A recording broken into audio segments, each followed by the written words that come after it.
In today's video, I'm going to teach you how to access ChatGPT for free, 2026 guide.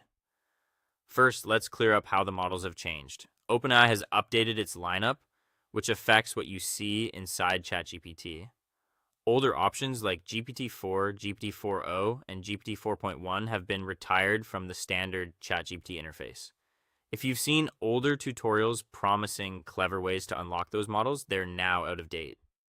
The free tier today gives you limited access to newer models, such as GPT 5.2, so you can still get powerful results without paying, just under the current usage rules.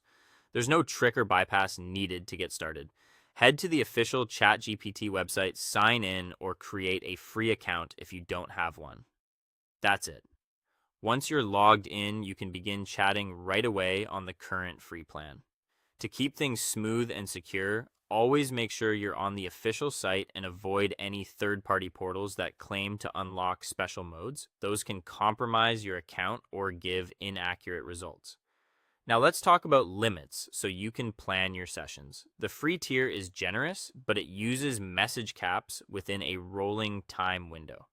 That means your allowance refreshes gradually over time rather than at a fixed daily reset. If you hit the limit, you'll see a notice in the app. Just wait for the window to reset before continuing. A few tips help stretch your usage. Combine related questions into one prompt, ask for structured answers you can reuse, and save long-running tasks for when you know you have more headroom. Depending on capacity, you may also see access to GPTs and certain advanced tools under the free plan, but availability can vary based on demand. Choosing between free and paid comes down to frequency and reliability. The free tier is excellent for writing, brainstorming, quick research, and everyday tasks at zero cost. If you rely on ChatGPT for heavier workloads, need more messages, or want steadier access during high traffic times, a paid plan like ChatGPT Plus offers higher limits and more consistent performance.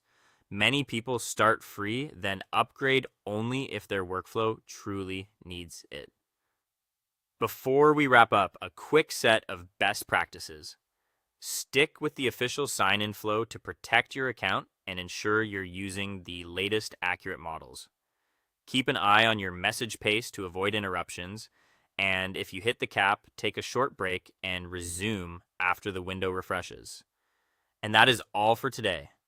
Navigating the latest AI updates is simple when you follow the official paths provided by OpenAI. Thank you so much for watching, and I will see you in the next one.